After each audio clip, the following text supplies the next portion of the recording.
Your on-screen chemistry was so fantastic. What about off-screen? I know Penny has written in the past in her own memoir that there was a rift between you two for many years. Well, it was operatic, I will say, and there were terse moments, but we always got through them, and we always, once we hit that stage, you know, you couldn't slip a playing card between us. We were in total harmony, total sync, or we could have never done the show. But we're very much alike and very different.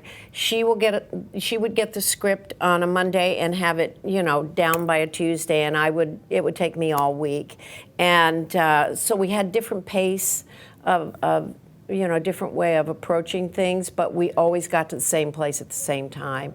And we had great respect for each other as performers. Now, you left before Laverne Shirley was done with its run, and there's so much speculation. Is there any way you can set the record straight on why you left? What's going on? Yes, and you'll understand this, Nancy. I was pregnant, and I came back for the 8th season thinking, well, they'll hide me behind, you know, behind sofas and all whole pillows or sacks of groceries. And then they gave me my contract to sign, and it read that I was due to work on my due date, that they had me working on my due date.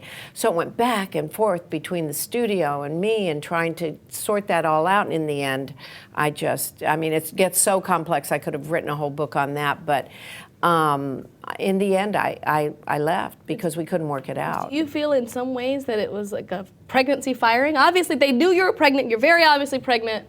Nancy, in those days, they didn't think like, you know, they didn't think, oh, she's pregnant, and, you know, and I mean, it wasn't the same mindset. It kind of, right after I left, though, the Paramount lot, you know, they had a nursery, and and everyone who came after me, it seemed, you know, the tone was set. Not that I pioneered that whatsoever, but they certainly didn't have that in place when I was. There were no accommodations for a pregnant actress, and that sort of was the big hurdle, stumbling block, as it turned out to be. The pioneer of pregnant actresses. Yeah, I wasn't that. I can't take credit for that.